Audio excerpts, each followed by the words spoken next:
Okay. Okay.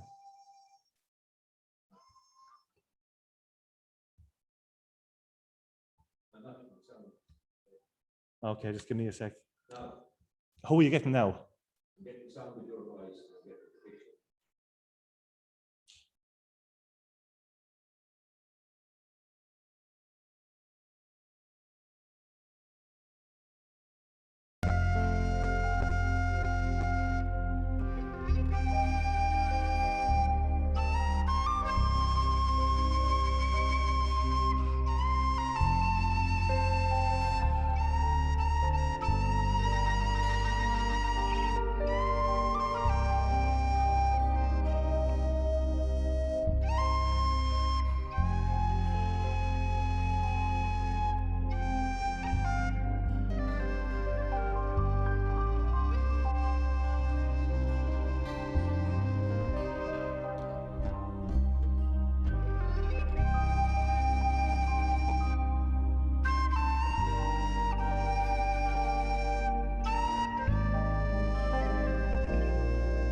So, good evening, ladies and gentlemen, and you're very welcome to day 2 of the Goldsmith International Literary Festival. We'd like to welcome back people who were on last night. We'd also like to welcome people who were here for the first time. We're broadcasting here from the Goldsmith Room in the library in Ballymahon in County Longford, in the heart of the hidden heartlands here in Ireland. And it's from this area of Goldsmith country where Goldsmith left to pursue his career and becoming a great novelist, dramatist, and poet. He left an indelible mark on the history of literature, and his novels are still read, his plays still performed, and his poetry and prose still analysed. From 1985, 37 editions of the Goldsmith International Literary Festival have used Goldsmith's works as a springboard to discuss contemporary issues. But especially close to Goldsmith was rural life, agriculture, and the bold peasantry. So that's where our theme comes from. Unfortunately, we describe ourselves as a social, cultural, and literary event. We can certainly do the cultural and literary, but you'll have to wait until next year for the social. And we really hope that a lot of you will join us next year for, let's call it, the real thing. I'd like to thank, before we start, the local Creative Ireland, the local libraries, the local councils, and indeed the national authorities for their support for events and keeping the cultural events alive.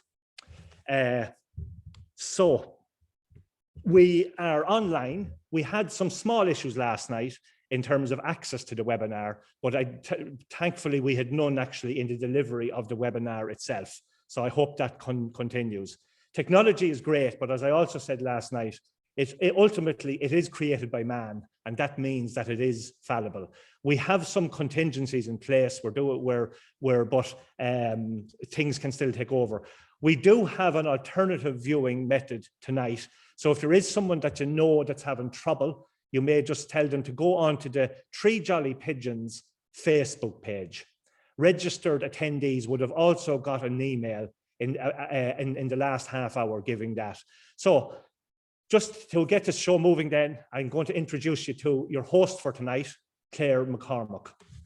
Claire is a local lady. She's from my Vour, just out the road. She has a master's in sustainable agriculture and rural development. She has a master's in English and a master's in journalism. So as I said last night, she's probably slightly overqualified for this Goldsmith webinar, but we are very, very lucky to have Claire. She's also, she's currently a farming and rural affairs reporter with the Irish Independent and the Farming Independent. And as I said, all those roles pale into insignificance in the face of her role as the PRO of our committee and also your host tonight. So now it gives me great pleasure to hand you over to your host for the evening, Claire McCormack.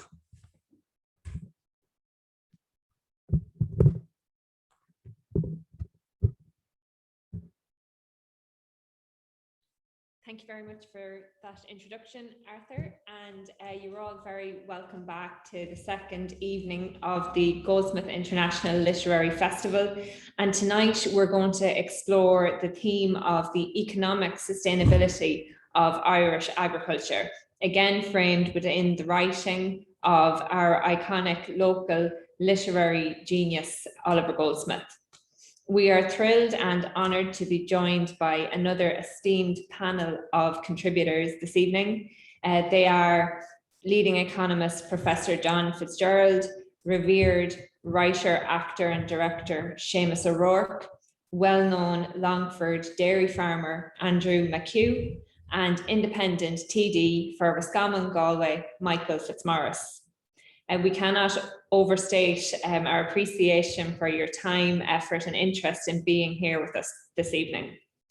Before we get started, I would just like to remind our viewers that we will have a brief questions and answers session after the presentations. And if you would like to send any comments or questions, you can just input them into the chat function on your screen. Also, if you want to tweet about this evening's events or the content of the talks, please do so using our hashtag Goldsmith21.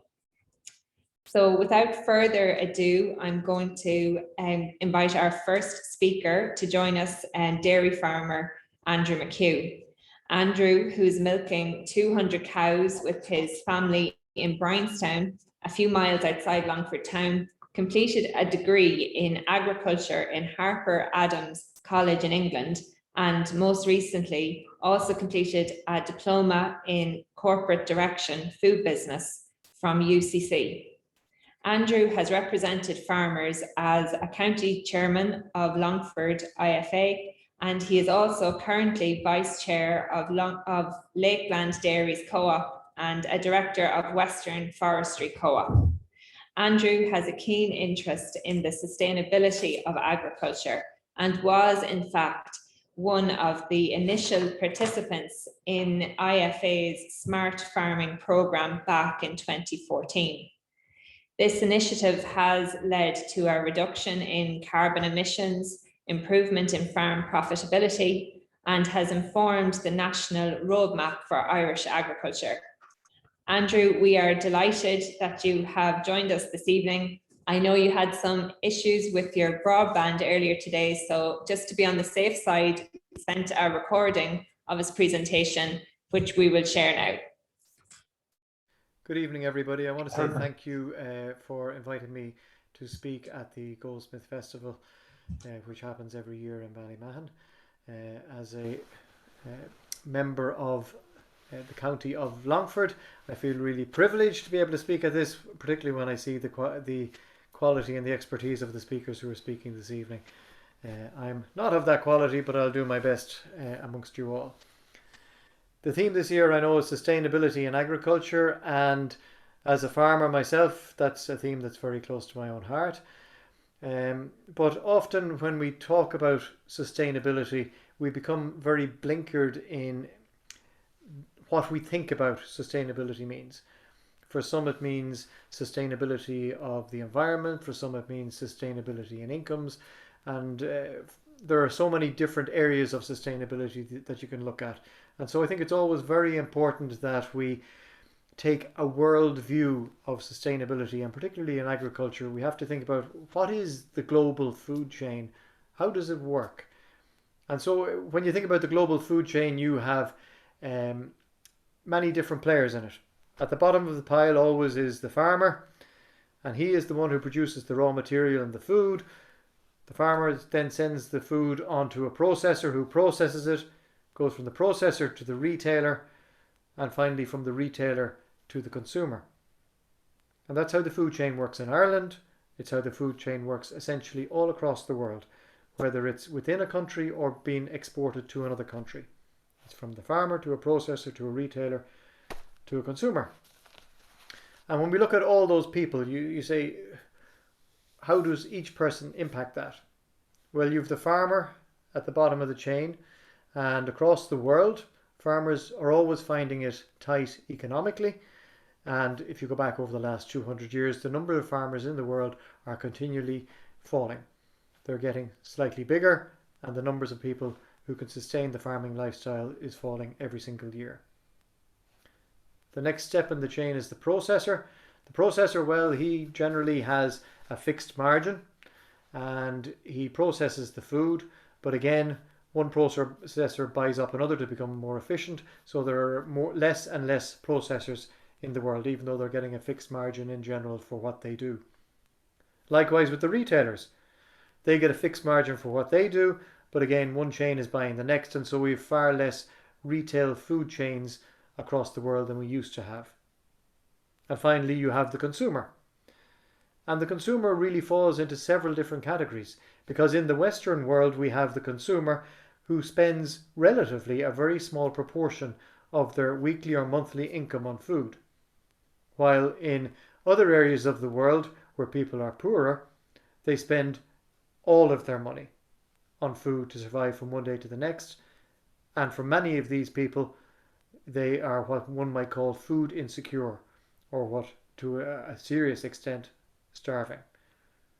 And so any tinkering with the food chain on a global scale must take into account that the two players in the middle, the processor and the retailer, keeps their fixed margin, but the farmer and the consumer are the ones who are the most vulnerable. And so if you tinker with the food chain, you risk either causing difficulties for farmers or causing difficulty for those who are food insecure. At the moment, in Europe, we're looking at a new common agricultural policy. We're talking about a farm to fork regime. As part of that, we are looking at cutting back on the usage of chemicals, cutting back on the usage of crop protectants, cutting back on fertilizers, and the net effect will be less food being produced in Europe. The hope is that farm prices will rise because there will be less food being sold. Unfortunately, the EU has not done a report or a study on it, but the United States Department of Agriculture did, and they came to the conclusion that if everyone in the world followed what the EU are looking at doing, then the net effect will be the price of food will rise by around 89%. Farmers' incomes will rise by 15% because they'll be producing less food, but they'll be getting more money, so they will get a rise in income. But you will end up with approximately 185 million more people who become food insecure.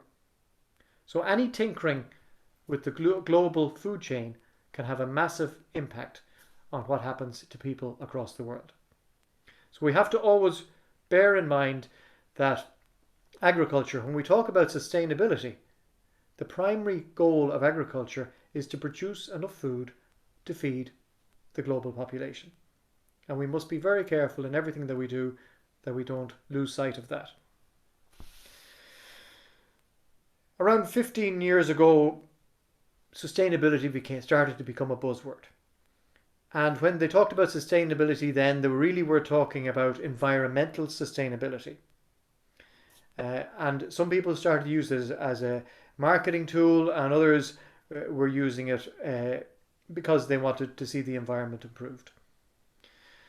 But it was a very blinkered view, and it didn't really take into account of the whole process of producing food.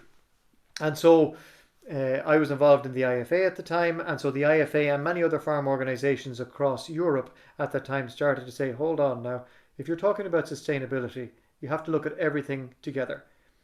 You have to look at the economic sustainability of farmers on the ground, you have to look at the environmental sustainability, and you have to look at the social sustainability. Because if farmers don't have enough money, then they won't be able to look after the environment, and also you will not have the next generation wanting to stay in agriculture, and you will have rural communities starting to decline and demise. And so it's important that we always look at sustainability from a farm point of view of being economic, environmental and social sustainability. It's funny, Goldsmith wrote his poem The Deserted Village I think 251 years ago, and in that poem he is talking about the polluted stream. He is talking about families become destitute, having to leave the land, having to leave their villages and emigrate because they couldn't make enough money. They couldn't produce enough food. And because of that, you had social sustainability breaking down, whole communities being rent asunder. And it's amazing how 250 years ago, we still talk about the same challenges today.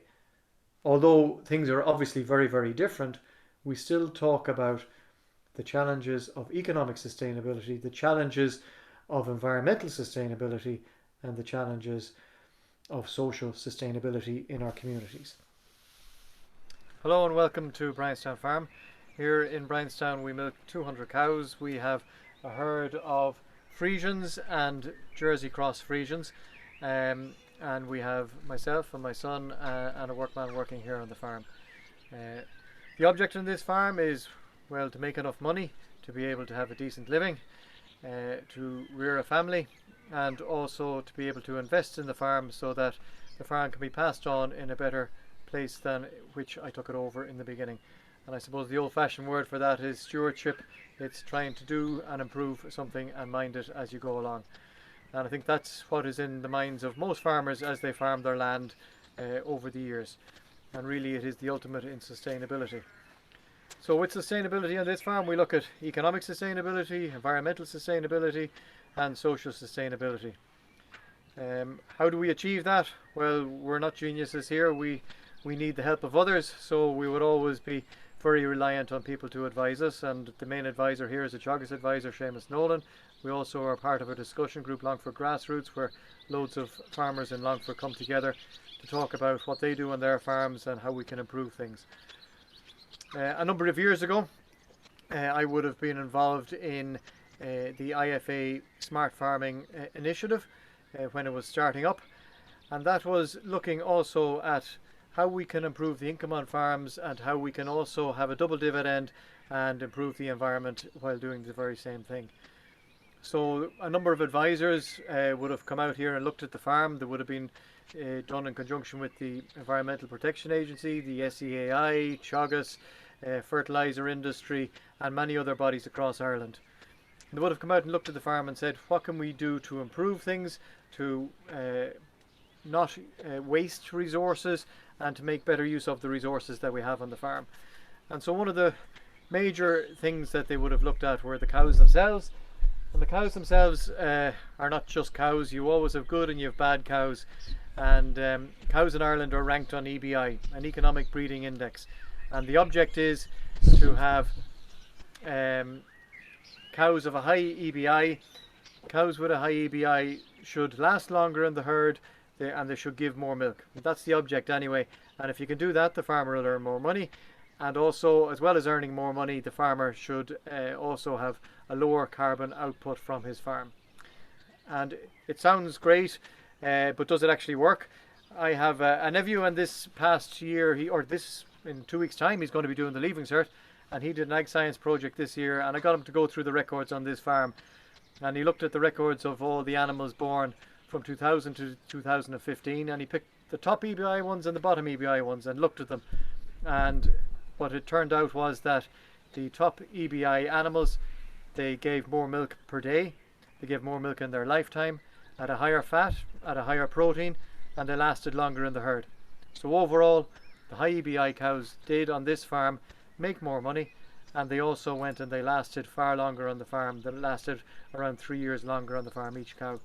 And that is a massive reduction in the amount of carbon that each of those animals produce going into the atmosphere, and a massive reduction in the amount of carbon required for milk production. Another area that's very important on this farm is the soil. Soil is very important on every farm. Soil is what is required to make the grass grow, but it's what's in the soil that's really important. And so when we would have looked on the farm, how can we improve profitability, we would have ensured that we were putting the resources where they should go. In other words, putting slurry where it was required on fields, putting fertilizer where it was required, and if it wasn't required, then not putting it on. Saving money and growing more grass. The other big thing about soils is that the soils are one of the biggest stores of carbon in this country. Everyone thinks trees are the answer to everything, but actually soils are one of the biggest stores of carbon. And if we fertilize our soils correctly, on a mineral soil, it will hold far, far more carbon, and we can sequester carbon out of the atmosphere. So that was one of the other big areas where we can improve profitability on farm, and we can also make a big difference for the environment. One of the most important things on the farm is grass. It's the most nutritious feed that can be fed to the cows, and it's important to give it to them at the right stage. So you want to give it to them at the right stage so it's really nutritious and leafy, but also where it will grow at its most productive. So most farmers in Ireland now, or a lot of farmers in Ireland, measure the grass that they have to ensure that they're keeping the right amount in front of their animals and to make sure they've got enough on the farm. And the next thing then is to get animals out as early in the year as you can to eat as much grass as possible, and to keep them out as late in the year as you can. The combined effect of this is that it's a cheaper feed, so the farmer can make more profit. Cows generally give more milk on it and higher protein, again more profit. And lastly, it has a far lower carbon output than cutting silage and bringing it in and giving it in sheds. So it's a win-win for both the farmer and the environment. Slurry is spread on the farm using the low emissions technology. The old form of spreading used to be the splash plate splashing out the slurry. Now it's directed down through the pipes and it falls directly onto the ground. So less ammonia goes into the atmosphere and more nitrogen is available for the plants in the ground. Chemical fertilizer on the farm, the main use is protected urea. This form of fertilizer has less nitrous oxide going into the atmosphere. It's also slightly cheaper than CAN, which is the most commonly used fertilizer in Ireland. Again, benefiting the farm and benefiting the environment. On this farm, biodiversity is important. We have, as on many farms in Ireland, we have lots of trees, we have hedges, we plant trees every few years. We also have a couple of areas of natural woodland, which as regards wildlife is vital across the country. There are simple things you can do on the farm to improve things though, and these are just like behind me here. We have let the whitethorn along the cow pass just grow up and not cut it, so that it provides a much greater area of flowering every year for bees and for insects. And this is where all the action happens. In here we've got LED lighting. We replaced the old normal lighting. There's my son Daniel, he's the next generation, and that's sustainability. That's the end goal, is that everyone can pass on their farm to the next generation. So how does agriculture sustain the rural community? You know, I look at dairying because that's the enterprise that I'm in, and my co-op is Lakeland Dairies, and there are 3,000 farmers all across the northern half of this country who supply into Lakeland Dairies. So that's 3,000 families who are full-time in farming, earning a living because of dairying in Ireland, in this part of Ireland. Each of those dairy farms employs thousands of people, either directly as farm employees or indirectly through employing contractors or dealing with businesses and buying goods from those businesses. The co-op itself employs well over 1,000 people directly and hundreds of others indirectly. That's a huge amount of employment that dairying gives all across Ireland, and particularly in this part of Ireland. Lakeland's sales are over 1 billion a year. I think the national figures are that around 90% of the sales of milk products out of this country is money that circulates within this country. So that's 90% of that money is coming and circulating around the rural economy of Ireland. That's a huge amount of money. And that's why agriculture is so important to sustaining the rural economy of Ireland. I would love to see more farmers in Longford become dairy farmers, because there's a great vibrancy in that sector at this time, and always has been. There are lots of other co-ops all across Ireland doing the very same thing as Lakeland do here in this area. In beef and sheep farming, likewise, all the money that comes into beef and sheep farmers ends up circulating around rural communities. It's amazing how every farmer, whenever he gets money, he always has a project on which to spend it on, or to build something, or to buy something. Agriculture is the main economic driver of rural communities in Ireland. But things are never quite that simple as regarding the sustainability of rural communities in Ireland. I'd like to share with you just a few observations I would have of countries around the world that I have seen. In New Zealand, I look at agriculture and it is unbelievably vibrant. And particularly in the South Island, you see huge herds of cows with farmers who are technically really, really efficient, really motivated. But socially, the rural communities are not great, because there is a lack of a critical mass of people. There is a lack of jobs other than jobs to do with agriculture and servicing agriculture. There's a problem there. On the other hand, if you go to France, you see in France where agriculture is very highly regulated at a local level, and there is low rents for farmland, and there are many seeming advantages. But because things are so restrictive, there is a real lack of vibrancy. You can't change the type of farming you do. There's real restrictions on what you do. And so I saw a farmer in northern France, and he was brought to court because he had more than 200 animals on his farm, because they thought that 200 animals was as many as you should have. And because of that, there's a real lack of desire of young people to take on the farm after the older people retire. And so rural communities there are suffering dramatically as a result. In Holland, you have very vibrant agriculture, and you also have vibrant local communities, mainly due to people, it being such a densely packed country population wise. It's the size of Munster with far more people than there is on the island of Ireland and far more production. Bavaria is a part of Germany, which is very like Ireland. It's got lots of hedgerows, it's got a mixture of trees and fields and tillage and dairy and beef and sheep, and it's got vibrant communities there. What makes it different? Well, there they would have very strong political representation, they would have very strong farm bodies, and they would have seen that as farm incomes were dropping, they looked for something else, and so they would have put renewable energy as a mainstay of farms. So all farms there you go to, you will see solar panels on the roofs of their sheds. And for many farmers, those renewable energies bring in half of the farm income. You would have people living on farms and working off farm and working in the local towns. And there would be a real link up with insurance, with banking, with everything, all to do with co-ops and all to do with the local community and farms. And here in Ireland, although people don't like to say it, over the past 30 to 40 years, there has been quite a good job done as regards vibrancy in agriculture, being the economic mainstay of rural communities, but also where other jobs have been brought into rural areas, so that if my son or my daughter don't want to farm, there are other options for them to do in the local community. There are other jobs for them to access. Or if I'm on a small farm and I wish to part-time farm and get an off-farm job to make enough money to stay in my local area, I can do that. And that is the key to success in rural Ireland. We must have agriculture as the economic backstay of everything, but we must have other monies coming in that enable other jobs to be present in all rural communities.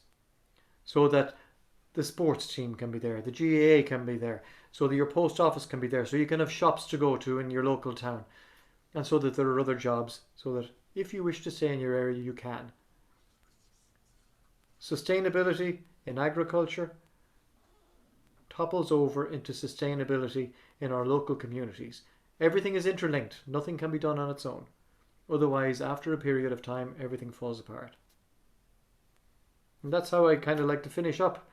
Is you think back on Goldsmith's poem about how people were leaving the land, leaving and emigrating from Ireland with polluted areas in their towns and villages and social fabric rent apart.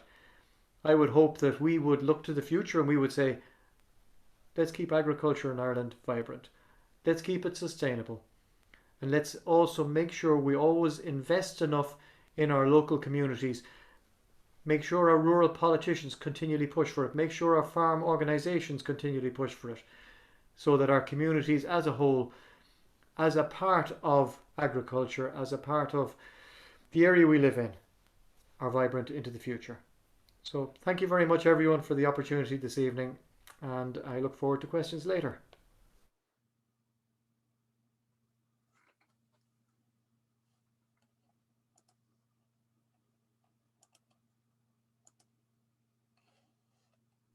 Start again. Thank you very much for that, Andrew. We weren't expecting a farm walk around your place out there in Bryanstown. Really intriguing insights from the ground on how the farm operates, and also just your views on the challenges the sector faces and where you see the potentials there. So we've been getting some comments in from people just again commending you on those insights. Just read one here from Donny Keys, a very informative presentation from Andrew. Great to see his use of biodiversity on his farm. This is an element of rural life that has been forgotten by farmers for years. So thank you for that, Andrew, and he will be available for the panel discussion later. So next I'll move on to our next speaker, Professor John Fitzgerald. Professor Fitzgerald is an adjunct professor in the Department of Economics in Trinity College Dublin and a member of the Royal Irish Academy. He is a former chairman of the Irish Government's Climate Change Advisory Council. He previously served as a member of the Commission of the Central Bank of Ireland, and as board member of the Northern Ireland Authority for Energy Regulation. Professor Fitzgerald, we are delighted to welcome you here this evening. I will hand over to you now for your session entitled Making Agriculture Climate Neutral. Hi, it's good to be with you. I want to talk about the climate change and what it means for Irish agriculture. It's a huge challenge, and I took 2 lines from Goldsmith, where he also talked about environmental issues when he said, "No more thy glassy brook reflects that day, but choked with sedges works its weedy way." So it's not just about water pollution. What I particularly want to talk about is climate change. Action is essential, and things can't remain the way they are. There's a great urgency worldwide about taking action, and agriculture as part of Irish life has to change. However, I do believe there's a path to climate neutrality in agriculture by 2050, where it is having no further impact on the climate. The climate bill itself poses certain problems for Irish agriculture, and I'd say I'll have some concluding remarks.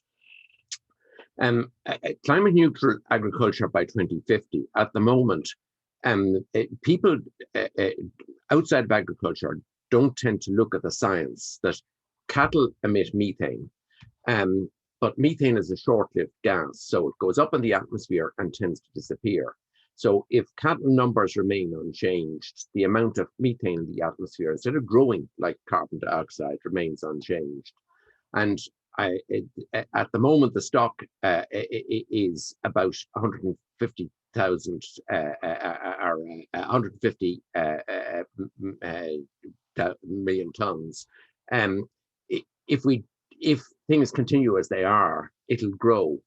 But if we could reduce the emissions of methane over a 20-year period by 40%, actually the stock of greenhouse gases in the atmosphere from cattle would be lower in 2050 than it is today. Agriculture will be contributing to cooling the atmosphere. In addition, if we plant more trees in particular, or re-wet bogs, we can suck a lot of carbon dioxide out of the atmosphere. And putting these two together with some reduction in emissions from agriculture and sequestration in trees and bogs, the stock of greenhouse gas in the atmosphere from agriculture could be almost zero net by 2050. So there's a big opportunity there. And when we're talking about planting more trees, we're talking about 8,000 hectares a year. So that if by 2050, every farmer in Ireland had planted 2 or 3 hectares of trees on their land, that would be what's needed to suck carbon out of the atmosphere. This would need, we need to reduce somewhat livestock numbers to 2030, but hopefully after that, technological solutions, where by changing how we feed cattle, that we can reduce emissions by more without reducing livestock numbers after that. But it is going to be a difficult period over the coming decade. Teagasc have identified a range of different measures which could possibly reduce emissions by about 10%. But I think that there will need to be a reduction in livestock numbers. Also, we need to remove the obstacles from farmers to planting, in that the licensing regime makes it exceedingly difficult for farmers to farmers don't need a license if they choose to grow barley rather than wheat, but the licensing regime makes it extremely difficult in terms of trees. And that is an opportunity in agriculture. Also, there's a major additional opportunity to suck carbon out of the atmosphere in how we use our peatlands, in re-wetting peatlands. And the effects of these changes would be to help cool the planet, whereas other sectors in the economy, like transport, where we will continue to use some petrol for quite some time, and every ton of carbon dioxide goes up in the atmosphere will be there forever. Where in agriculture, it could actually be contributing to the solution. NOx or N2O comes from fertilizer use. It's a long-lived gas, and it is a problem, and we need to substantially reduce emissions there.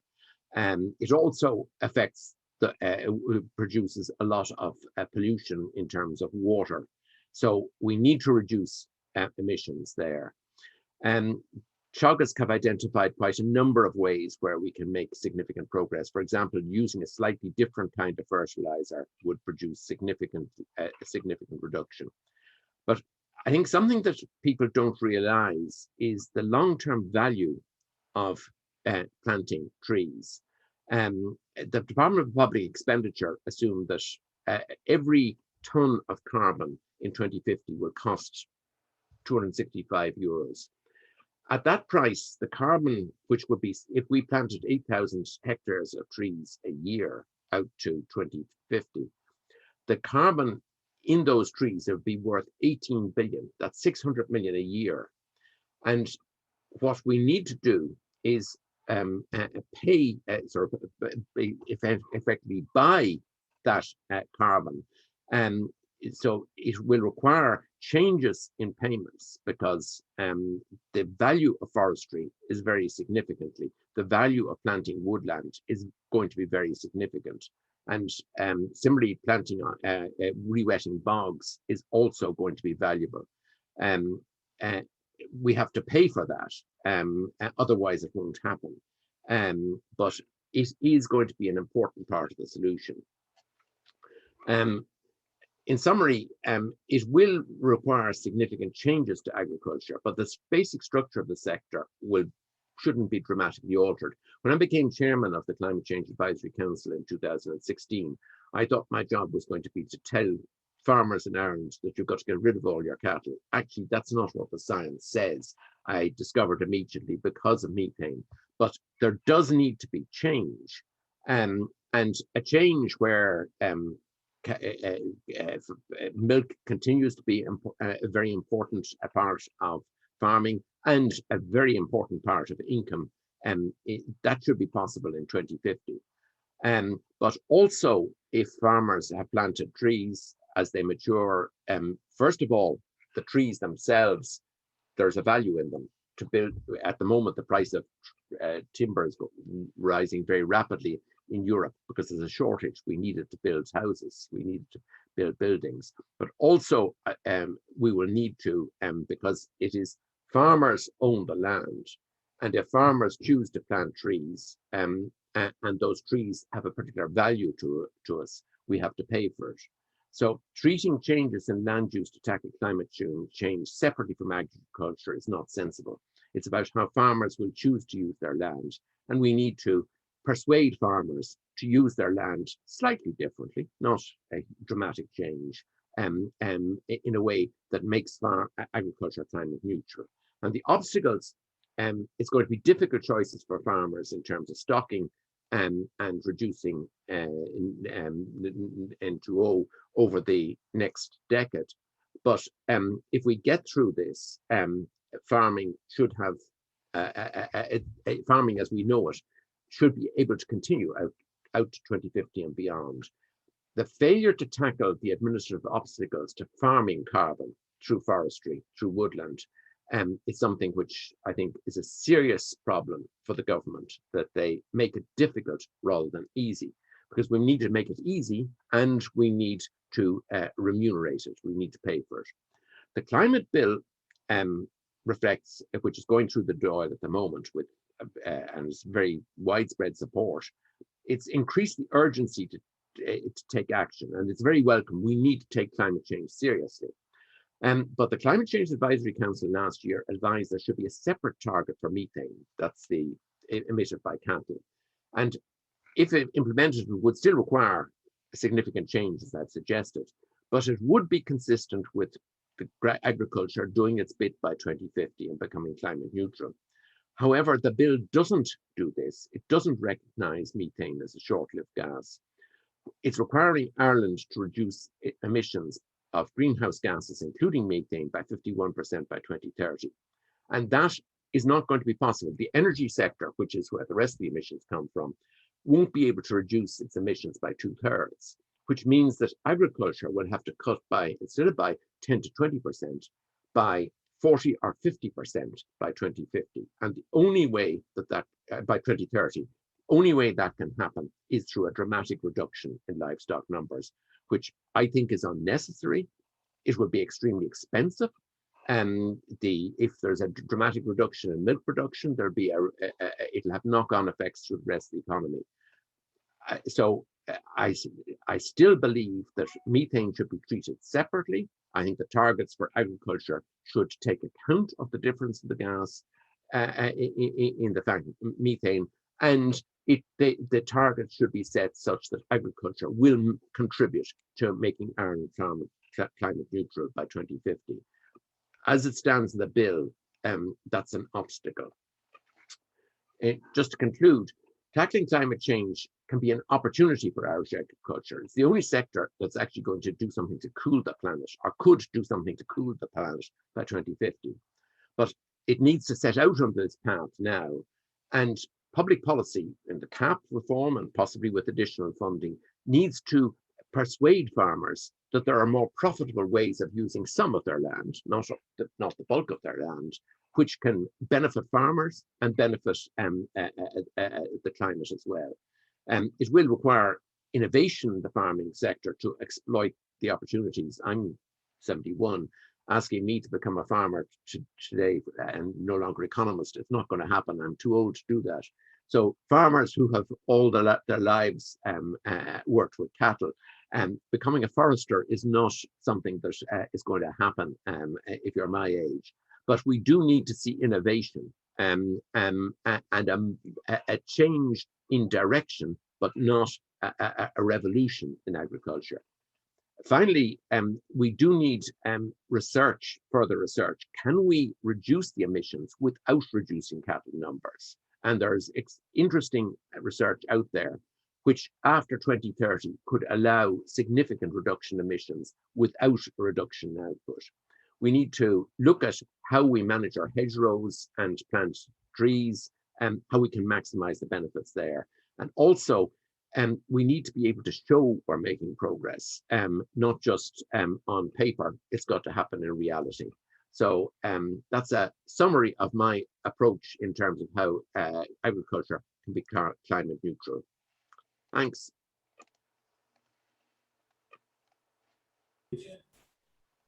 Okay. Thank you very much, Professor Fitzgerald, for that comprehensive analysis on how to achieve our economic sustainability within the sector by 2030 and up to 2050 and beyond. I'm sure those thought-provoking assessments will ignite engagement for our panel discussion afterwards. So I'll just move on now to our next guest. We are very excited to share with you a special video dedicated to the man of the hour, Oliver Goldsmith, from renowned Leitrim-born writer, director and actor Seamus O'Rourke. As a writer, his plays include Ride On, Dig, Down, The Trapp Family, The Halfway House Hotel, Stalemate for Club and County, Victor's Dung, and his 4 one-man shows, The Sand, Porrick Pots, Guide to Walking, Indigestion, and My Aunt B. Seamus has generated more than 2 million views on YouTube and social media for his short stories, recitations, and sketches. He recently released a lock of poems, recitations, and good ones. This is a collection of his much-loved poems and recitals. And in 2020, he released his memoir, Standing in Gaps, both of which are available from his online shop. So I now invite you to sit back, relax, and absorb this truly wonderful and unique contribution from Mr. Seamus O'Rourke.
If there was less bad weather, less intermittent rain with the squally showers, and the 3 weeks of persistent drizzle right in the middle of harvest time, if there was less of that and less storms with names, if there was less disease, less farmers on their knees, if one of the daughters met a man who had some interest in the land, because the girls in our house don't want the farm, they want less hardship, not more.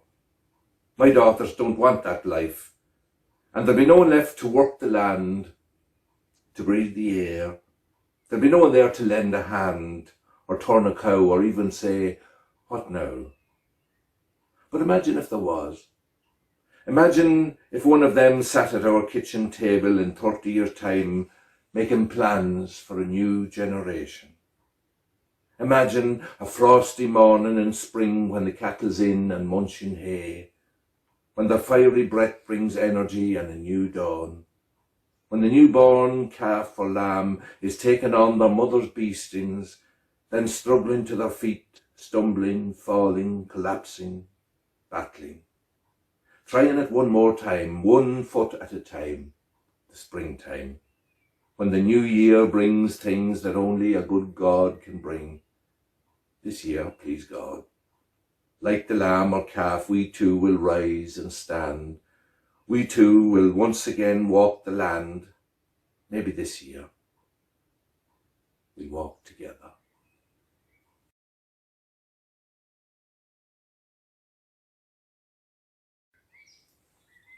Farming. I hated spreading top dressing, manure, dung when I was young. Farming's not for everyone.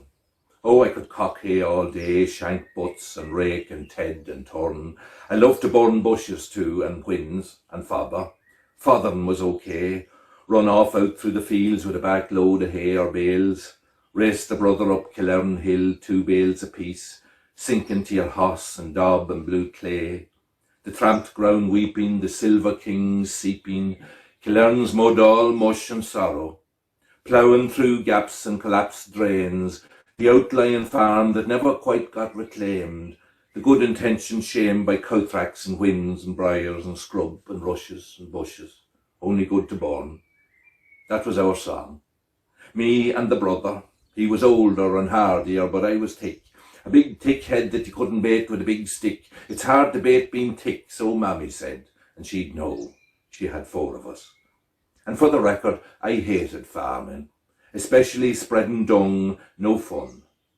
But in the spring of every year, that was our altar, me and the brother in the top field, with a bottle of tea, no water, just tea in a bottle, and heaps and heaps and heaps of dung, all delivered by the 135 and the link box, and a homemade pull-up tailboard, a contraption before its time. The old fella, the inventor of labour-saving devices, except when it came to spreading dung. No, that was done by hand because we had wet land, and spreading dung with the grape helps teenage boys grow. You can't reap if you don't sow, and although we never sowed, we kept spreading the manure. The Leitrim man's version of Mass. Not sure if it's doing any good, but keep doing it all the same. In this field we pray and prance about with slightly soiled farmyard compost. Exercise, our bread of life. Feed the land back to itself, like eating your own arm. And as the bottle of tea cools in the small field with the 2 fools and the setting sun, the brothers meet, the work complete, the mounds of dung all now beneath our feet. This as close as ever we'll be, me and my brother in the top field with blistered hands and charred knees. You can have the land, my friend. I look elsewhere for my rainbow's end. Not easy to be found, but there has to be easier ways of falling down. You take the thorny crown. And I take my leave and begin my search. You look after the rood and perch, the small holding, the home place, the land of our father's birth. You're the better man, to be fair. And I left my brother standing there, farming.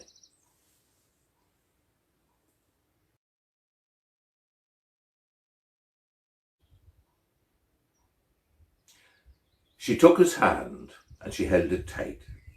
You're looking tired, Patsy. Will we say good night? We will not, says Patsy, and me wide awake. Sit down there beside me, for Jesus' sake. Have the visitors gone? I didn't hear the car. Oh, they've gone, Patsy, but not too far. Aye, and the who'll to be back is what you're saying. They'll be back soon enough for the crying and praying. They had little to be at, coming visiting me. Arrived here at 8 and now it's 2:45.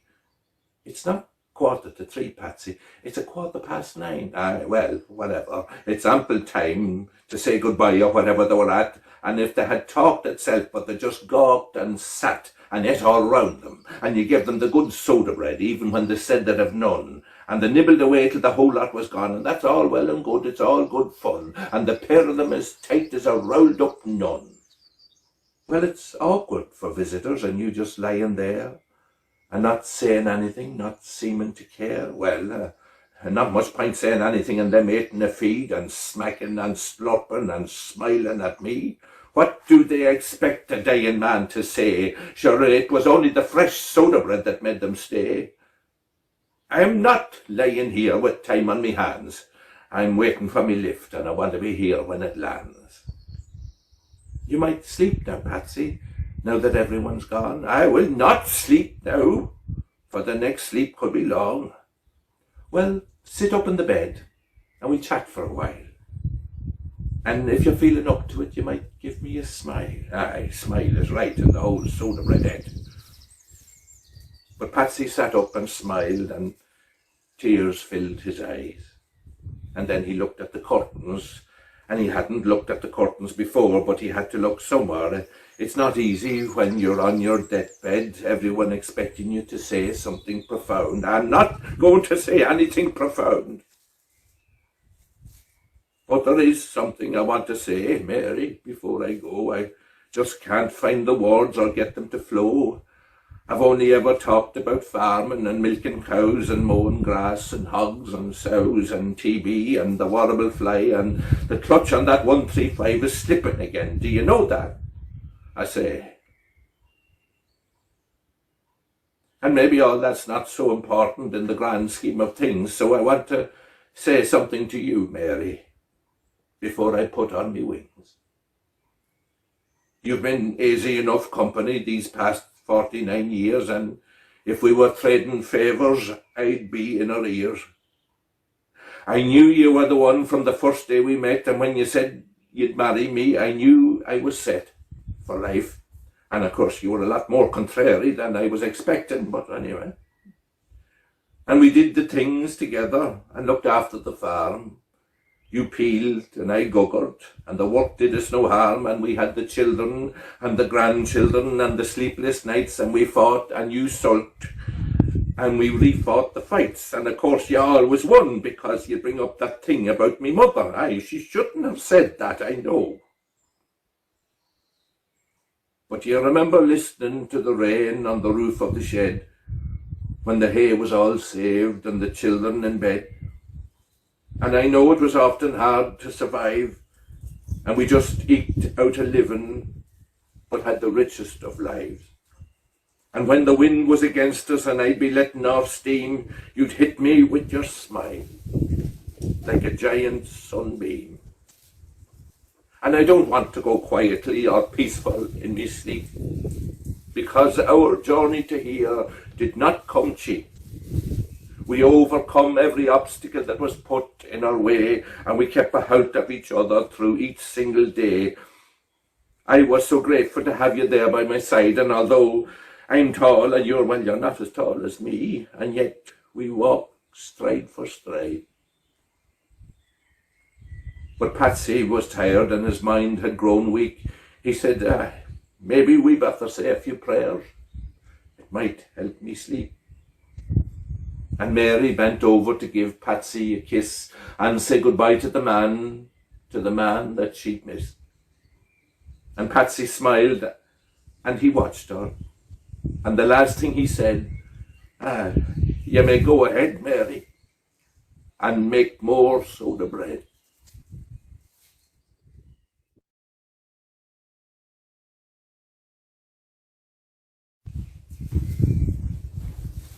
Me eyes open wide and me in the bed. It was 4 in the morning in August, and I scratched at me head, and Owlet was there, looking down with a stare and a sharpening stone and an oil can, and sections for the mowing arm and rivets and a hammer. Get up, you, says he, and give me a hand. I'm going to mow the bottom in the Minchen this morning.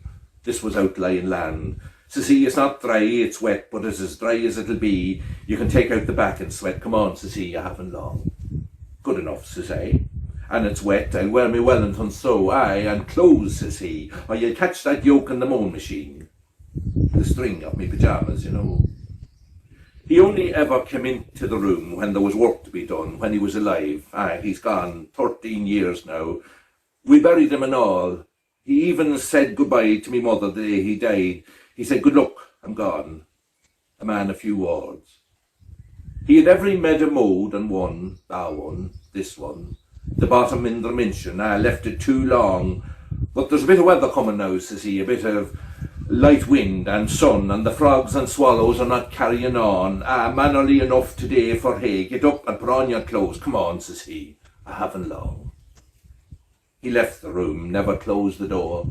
He had never done that before, you know, come into the room while he was dead. And I hopped up and out of the bed and never said, that's strange, I must be dreaming. I didn't go round the house shouting and screaming, thou lad's alive, hallelujah. I did not, that's for sure.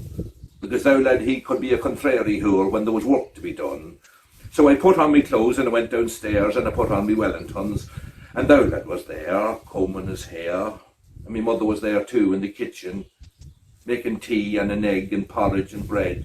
He always ate well in the morning, my father, whether he was alive or dead. And I looked at my mother to see if she was pleased to be back boiling eggs and providing meals, but she wasn't. She was the same as him when there was work to be done, determined and robust and steadfastly strong. But he lit up when she brought him his tea, and so did she, although nothing was said. And he had his porridge and his egg and his bread. And then he looked at the clock, and he looked at me, and he looked at her. And then says he, go out and put on the mowing arm and fill a drum of diesel and bring a rake and a fork and a vice grips and a grace gun, and don't be long. I'll be out in a minute when I'm finished me tea. And I got up and I went out and I left them be. I started the tractor and I put on the mowing arm. And I gathered tools for the day, and I kept a watch on the back door and the house and the backyard where we used to play. And then the door opened softly, but no one came through, and I doubted me senses, and me sanity. Then I heard Radio Erin from back in the day, and the house filled with music, and old Waylon Jennings' tune played, and that wasn't right at 4:15 in the morning and work to be done. And I ran to the house and I peeped in the door in case something was wrong, but it wasn't. And then I saw something that I hadn't seen before, the two of them dancing around on the floor and carrying on, and Radio Erin playing their song. And I didn't like watching, so I went back to bed. Says I, that man has no interest in mowing. This is all in my head. And I went upstairs and I fell into a trance, and I said a prayer that night for all couples, living and dead, so that they too might dance.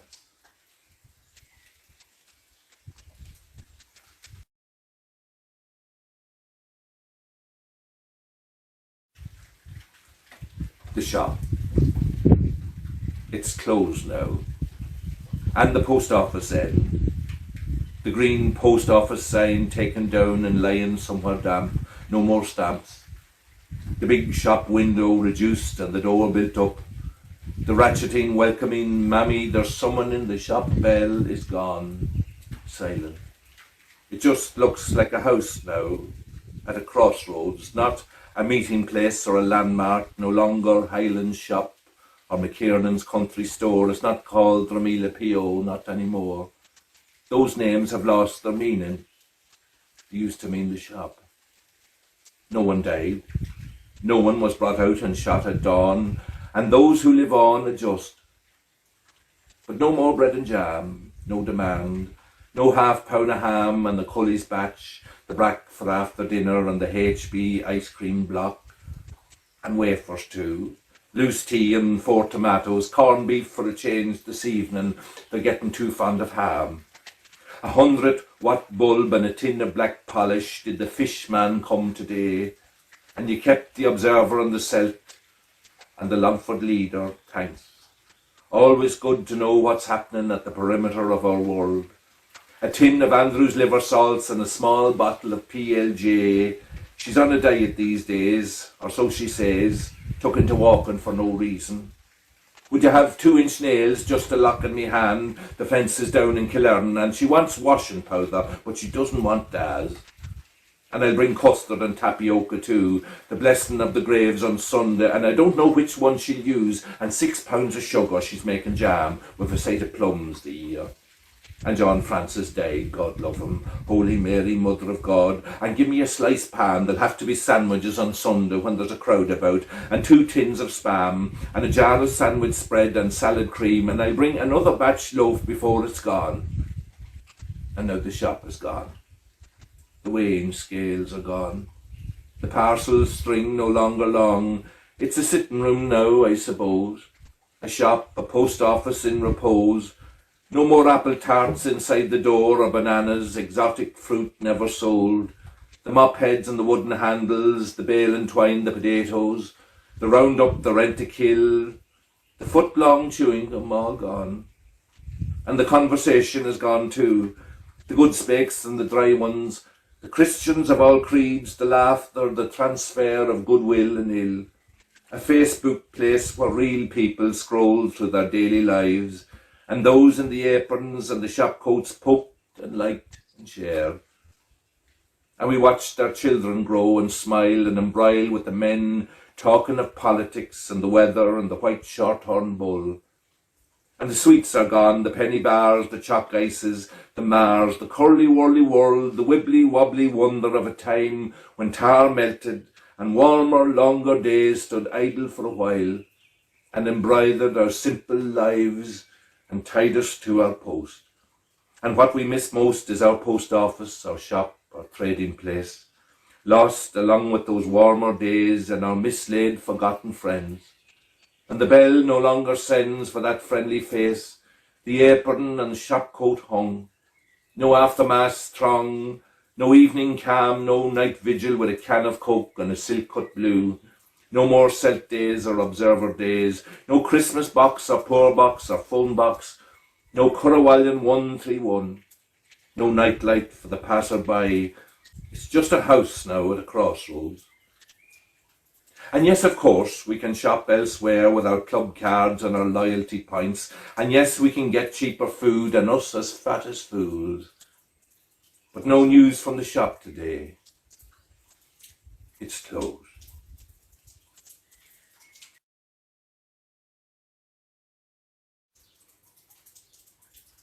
He was an easygoing man. That's what they said. Easygoing. And he was. My father had a drawer under the bench in the shed. That was his go-to place.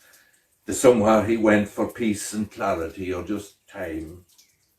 The drawer had divisions made from scalps of wood, divided to hold washers and nuts and split pins and plugs, roll plugs for masonry. It was a farmer's emporium of knickknacks and tools. Everything was there. Anything you'd use to fix farming equipment or stuff about the house. But it wasn't always what was in the drawer that the old man saw. It was the world around him when it got disturbed. It was his place of reflection and welding and grinding, of sorting out questions and sometimes, not always, finding answers. If we wouldn't do homework or crash the good car, if there was a row over football or someone let him down somehow, he'd go to the shed and he'd open the drawer and he'd start footering and figuring and scratching and banging.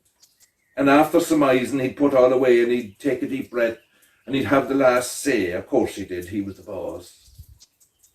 He kept everything there, all the rivets and screws and a packet of lockets that never got used.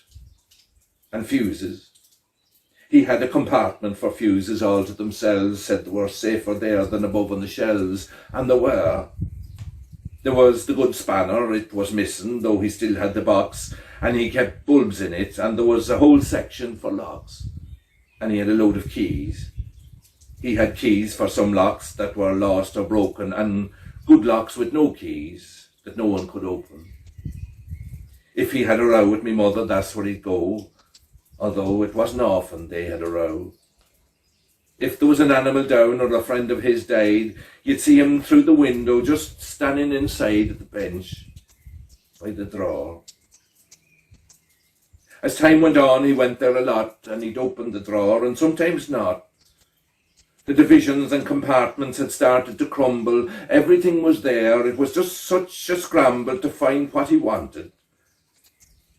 But he still fixed things, or he thought he did. And sometimes he fixed things that were already fixed.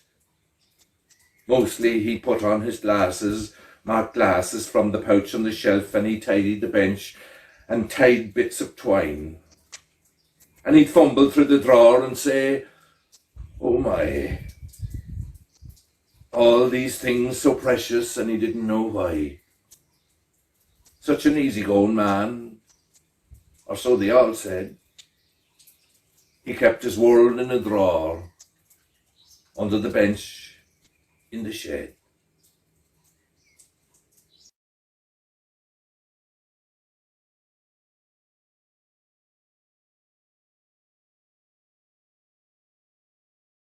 Thank you very much, Seamus, for that brilliant and nostalgic collection of short pieces from your book, The Lock of Poems, Recitations and Good Ones, which we, of course, would highly recommend to our viewers.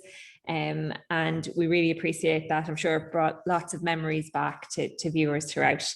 So I'm just going to move on now to our final speaker of the evening before we open to our panel discussion. And it is independent TD Michael Fitzmaurice. Michael was first elected as a TD in 2014, and he currently represents the Roscommon Galway constituency. With significant farming and rural issues at the core of Michael's political motivations, he has become a significant voice for these communities on the floor of Dáil Éireann and through his role as a member of the Joint Oireachtas Committee on Agriculture. Hailing from the Glinsk Craigs parish, close to the Galway-Roscommon border, Michael grew up on a small farm. He is married to Maria. They have 3 children. And in addition to Michael's political duties, he also continues to farm, as well as run an agricultural contracting and turf cutting business. He is also chairman of the Turf Cutters and Contractors Association. Michael, we are very privileged to welcome you to the festival this evening. I know you were very busy, probably cutting turf today. So we're very glad you could take the time to be here. And I'll hand over to you now for your presentation entitled Irish Agriculture, Scapegoat for the Green Agenda. Thank you, Claire. First of all, I want to thank the organisers of the Goldsmith Literary Festival for inviting me. And I would also like to thank Claire for the amount of work she does. It's cool to be a journalist in other types of work in journalism. Not many plough the furrow in the agricultural sector like Claire McCormick does. And it's great to see, and it's a pity that the larger media operations do not give a fair crack at the whip to the agricultural sector day in, day out, like they do with more probably sexier stories in their own minds. But I think that the amount of people that rely on agriculture, and indeed the amount of people that live in rural Ireland, should be better represented in journalism. But it's great to see Claire doing that. I also want to compliment Andrew McHugh, John Fitzgerald, and Seamus O'Rourke, who I think I've met them all. And I want to welcome everybody that's listening here this evening. Challenges facing rural Ireland and farming families. The agricultural sector and the life of family farms has changed hugely since this festival first started in 1985. I think if you look back to 1973 or 74, we had 250 or 60,000 farming families around the country. Today we have probably about 120 or 30,000. But the reality of it is, and I know that Andrew McHugh would have touched on it, Without farming families, rural Ireland will not survive. We come from a managed landscape, and you need to make sure that it's basically looked after by those farmers and indeed all people that live in the rural areas. Every €1 direct payments to cattle farmers and supports just over €4 of output in the wider economy. That shows there's one thing. I come from a contracting background as well as being a farmer. When farming is good, everything else is pretty good as well, because a farmer will always spend the money. In my opinion, the green agenda is unfairly portraying farmers who are the custodians of the countryside in a poor light. It is a sad reality today that some farmers are basically nearly, half afraid to talk about where they come from, what they do for a living, because of a lot of it is media stuff that's coming out. Every report that comes out, agriculture is to the fore of it. And they feel, some of them, that, they nearly need to stay quiet. That is a sad reflection on the country, the way it's gone. Decisions with huge impacts are being made without all the facts being known. And I listened to John Fitzgerald there, and I looked at Andrew's video, and we talked about, and I was actually one of the people that brought it to the fore about 4 years ago, the likes of hedgerows. And John talked about the need for forestry, and I don't disagree with him. But the reality of it is that it's not farmers that has failed it. It's not rural Ireland that has failed the targets. 8,000 hectares were put down that would be achievable with the state, with the government department, the Department of Forestry and Agriculture. From 2016 to 2020, they achieved 50% of that through bureaucracy and through a dysfunctional department. But alas, who'll get the blame? Who'll get the penalty when John Fitzgerald says we'd want to cut our stock numbers? It's the farmer. And why? Because of a dysfunctional department that hasn't achieved what it should have achieved over a number of years. And whether people like it or not, if you were in the private sector, some of the people that has been involved in this wouldn't be there today in their current positions, but in the public sector, they will be there. That's the reality. I call it as it is. And the other part of it is we talk about hedgerows and looking at them now. I'm a contractor. We go into fields baling.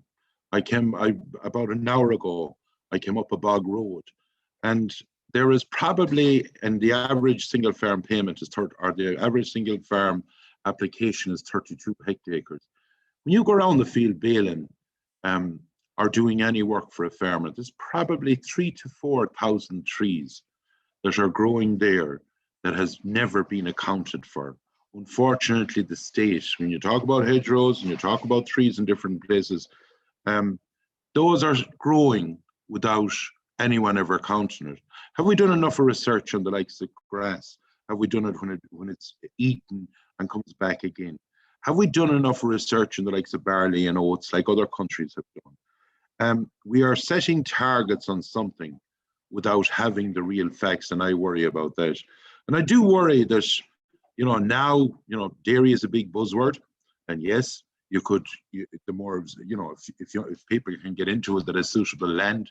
Where Seamus O'Rourke comes from, where Mike Fitzmaurice comes from Donegal down to the middle of Clare, out as far as parts of Longford, where Andrew comes from. There are certain challenging conditions of land that will not support the likes of the dairy sector. There are pockets that will. But the likes of the sheep, the hill farmers, we have to make sure that they are involved in the whole debate. We have to make sure that the person that has the more marginal land and has a suckler cow roaming around in 2 or 3 acres, that they are looked after as well. And I feel that there is like an agenda being pushed at the moment, that the Midlands and the west of Ireland, when you talk about peatlands, well, most of the peatlands in the west of Ireland are basically untouched for the simple reason of small domestic turf cutters. And when you talk about just transition, Goldsmith, and the festival we talk about, we look at the Midlands at the moment. those people, what is a just transition? Is it a just transition that 3,000 or 4,000 people have lost their jobs? We're in a housing crisis at the moment. What did Burnhamona do for people years ago in the 60s and 50s and 70s? They built housing estates for their own workers at the time. They catered for an industry. What industry will replace that in those areas in rural Ireland? The survival of rural communities, and the one good thing about it, and with all its challenges, with all its difficulties, I wouldn't live anywhere else. You have the freedom, you have the communal sense, and to see what communities do in local areas about building the community centre, putting facilities in, the way they, like a mehel, come together. But the one reality it is, and as Andrew McHugh touched on it earlier on, without farm families, rural communities will not survive. Local businesses, and we all talk about shopping local, and if it's one thing about COVID that happened, a lot of people went back to their local shop because they weren't traveling further afield. If you're a GA club or a local community council or whatever, when you look for sponsorship, it's the local shop that constantly gives it. Look at the jerseys anywhere around the country. But if we don't support those, if we keep letting a flight happen to the larger cities, if we're bringing in the likes of planning laws that is making it more difficult, we will end up that schools will be amalgamating, GA clubs will be amalgamating, and that's not good. And the other thing that I really have a problem with is the likes of the carbon tax, and I know that John might be, he was on the advisory council and would be in favour of the likes of carbon taxes. But I'm a contractor. I can't buy an electric tractor at the moment. Second of all, we wouldn't do enough of work at the price you'd have to give.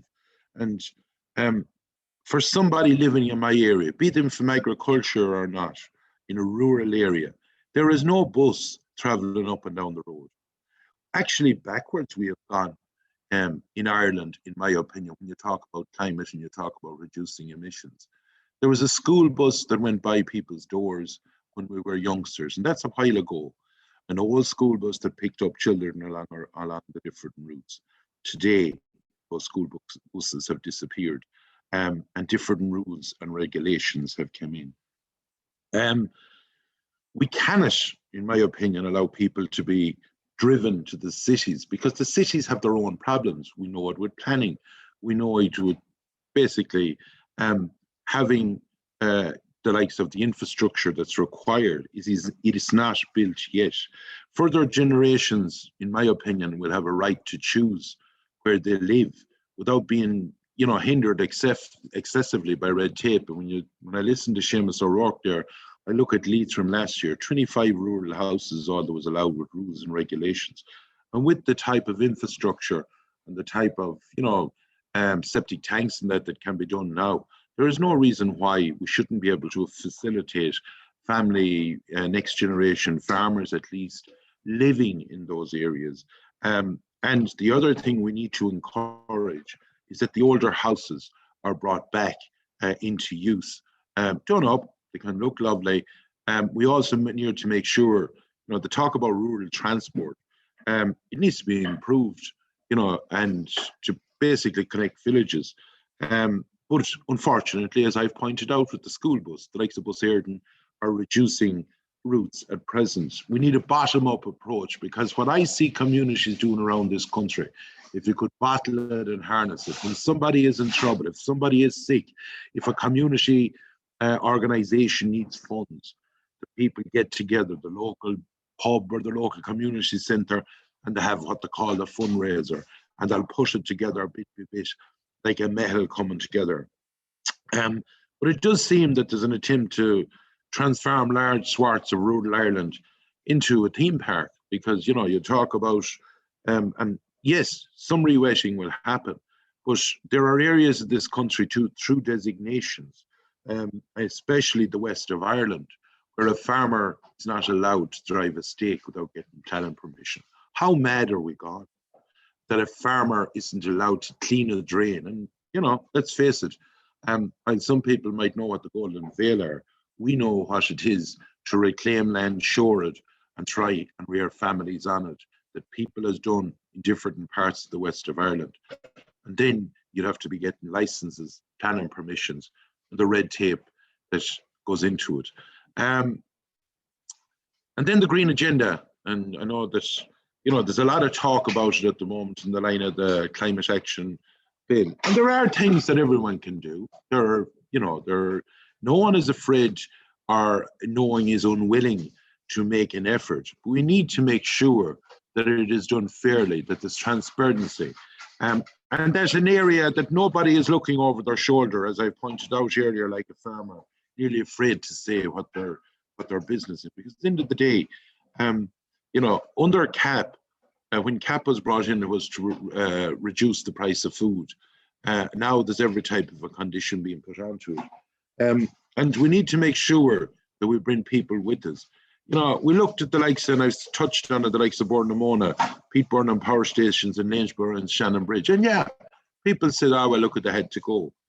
But what about the workers? What about the person that is the small farm in Lanesborough or Banagher or wherever that was working, that had their 10 little cows? And some people will talk about growing 1 hectares of trees. They're there already, but you don't go telling a person with 20 or 30 acres to grow a hectare. You do it in proportion, up to 50 acres, 1 acre. You keep doing it in proportion. And I think farmers will buy into that. But then the consequences of some of these actions that's taken, the likes of importing peat from the Baltic region, does that make sense when you look at carbon? Briquettes and palm kernels, bringing them into a country, it's like bringing oil to the Arabs. And it's done in the name of climate. It's done in the name of ticking a box to say we've reduced by 1, 2, 3, 4%, whatever the percentage is. This is about ticking a box, but what about the consequences of the people that basically are coming out of a job? And I think the targeting of farmers needs to stop. And in my opinion, the likes of talking about this national herd situation, there is technology evolving. I've met a company in the last month near Ballinasloe actually, and in the slatted tanks they can reduce the methane by 30 to 40%. And that's what we need to, make sure we grab. We need to also, this is like being in a straitjacket the way we're going at the moment. Do we produce beef where we have green grass, where we do it efficiently?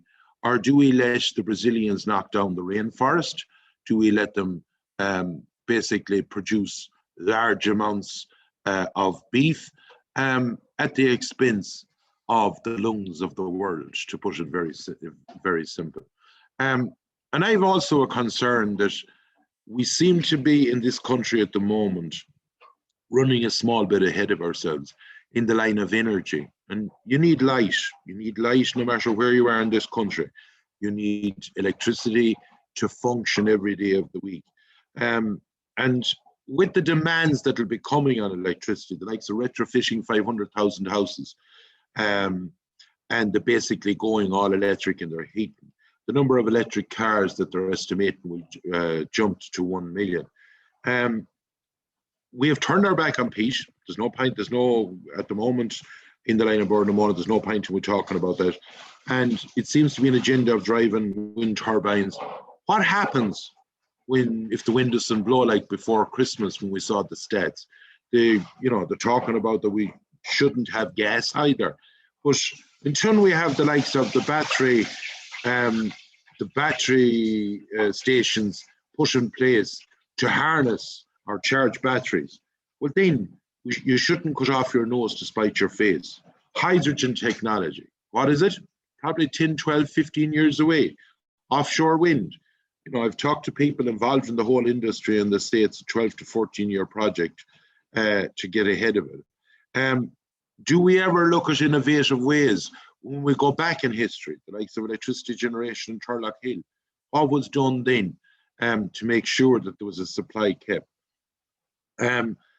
The likes of wood pellets orientating in the likes of South America, is that climate friendly?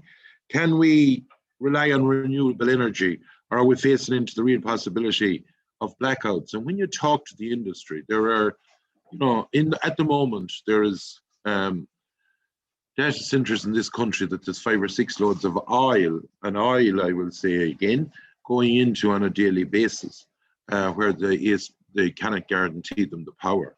Is this the road we need to go down? Or do we need to make sure that we do this step by step in a cautious way, and fine when other new technologies are up and running, that we go to do it? Because I believe that we're maybe jumping too quick into different things. Going by the Climate Action Bill, the Climate Change Advisory Council will play a huge part in this, because if you look at the bill at the moment, everything is nearly referred back to the Climate Advisory Council, and they seem to be the god of what's going to happen in the future. Should the members of that, okay, you'll hear there's an expert on X, Y, and Z.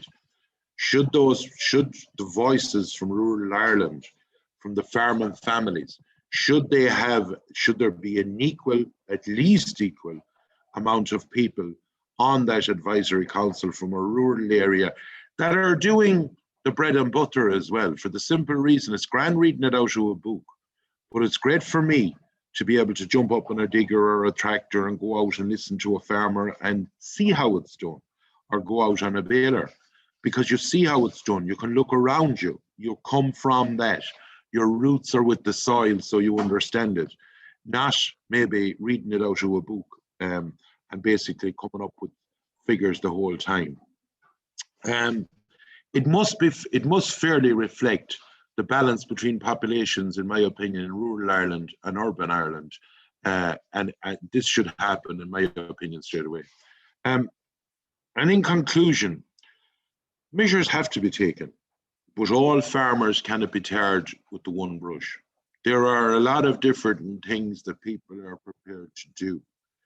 But the first thing, talking about like cults, the national herd, in my opinion, will cause a revolt.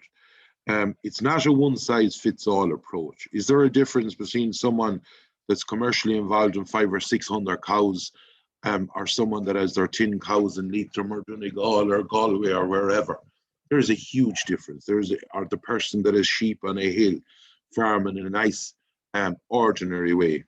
The size of farms, we cannot just say everyone sows a hectare, as been said earlier on. We need to make sure that we do it from 0 to 50 acres, 50 to 100. But the one thing we need to do that is we need to make sure that we protect the family farm, because regardless of climate or whatever, we need to make sure that we keep the lights on in rural Ireland. And, there's new negotiations at the moment coming in on CAP. One farmer at the moment might receive 2,000 in a year of a single farm payment, and the other might receive 2,000 a week. Should that be still the same way as it is? In my opinion, no. We should be trying to protect the family farm, for the simple reason they will be the heartbeat of rural Ireland. The incoming agricultural policy will have a pivotal role to play moving forward, but farmers must be paid sufficiently for the work they do and the works they carry out under schemes. We had a debate over the last, when the government was being formed, there was big talk about the REAP scheme. And I remember speaking to our now Minister for Transport, and they said if the carbon tax goes up, it will go back to the farmers in a new scheme. Unfortunately, the new scheme is 300 less. The top rate, 4.7, as again 5,000 compared with glass. That isn't encouraging farmers to do things differently.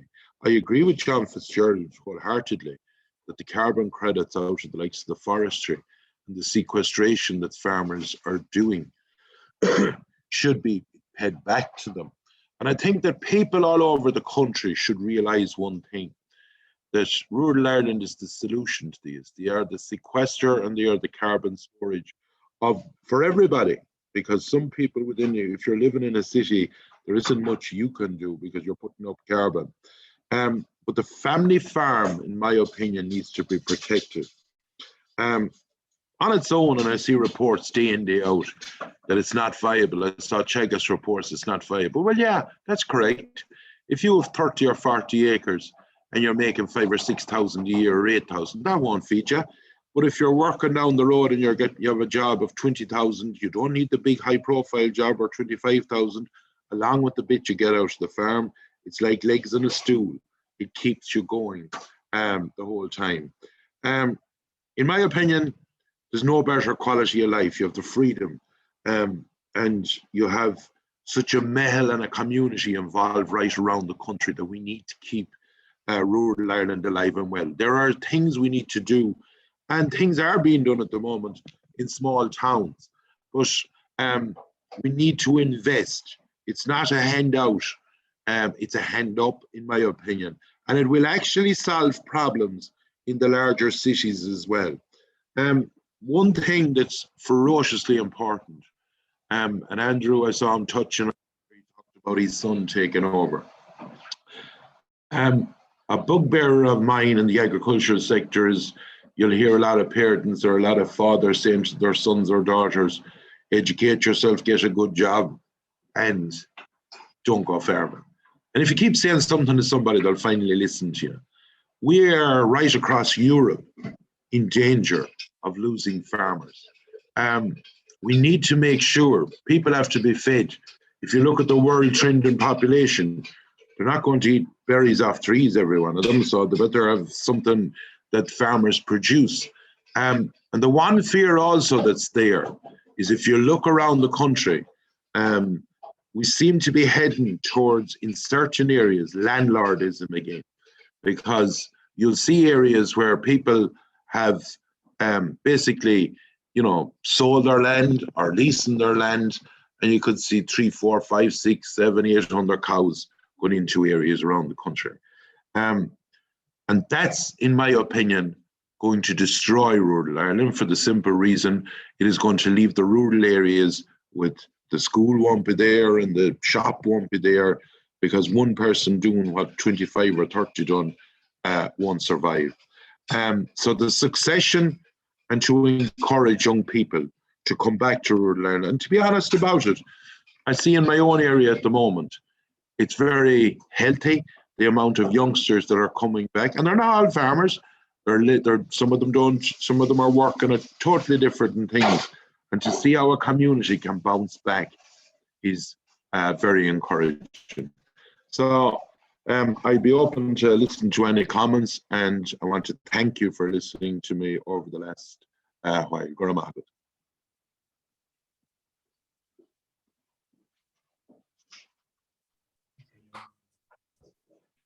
Thank you very much for that, Michael. A very frank, powerful and concise contribution, and it has already stirred a lot of conversation among our viewers. We have some questions and comments coming in, so I'm actually going to just move straight into our questions and answers session. We actually don't have Seamus O'Rourke here for this section. Seamus had another commitment this evening, so we have Professor John Fitzgerald, dairy farmer Andrew McHugh, and TD Michael Fitzmaurice available for comments and questions. And again, if you want to input something, pop it into the chat section there on your screen. So I'll just read some of the comments to begin. Andrew, this comment saying a very clear insight into the economic sustainability of farming in Ireland. Given this, the question, Andrew, for yourself, given climate change, what more can farmers and their customers do to reduce their carbon footprint more? What farming climate change actions are coming down the tracks? Well, many of them were mentioned. Andrew. Sorry, can you hear me? Yeah. He's on mute. Sorry. Many of the areas I mentioned in the talk, like there are many management factors we can do, like EBI, the grazing season length, calving heifers at 2 years of age. Again, the way we manage our farms, from the soils to the hedgerows to the grass to the animals.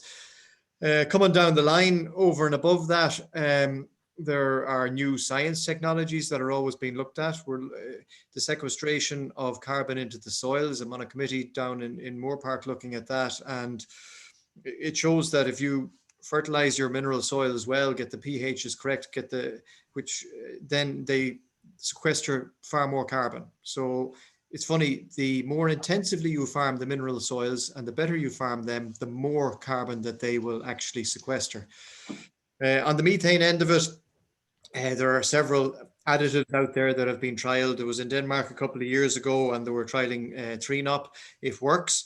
If you give this additive to the cows, their methane emissions drop dramatically. Most of it is belched out by cows, and it basically inhibits those bacteria in the rumen.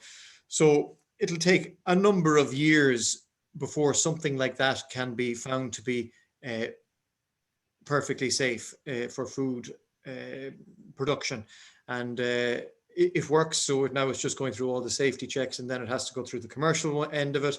So those additives, they're coming down the line. The question is, will they all come through? When will they come through? What will they cost? But if they do, it's an absolute game changer as regards to where you have this talk at the moment about herds being cut, which is absolute lunacy, because other parts of the world where things are not as carbon efficient will take up the slack. But that will be a game changer for Ireland and will mean a big change if that comes online.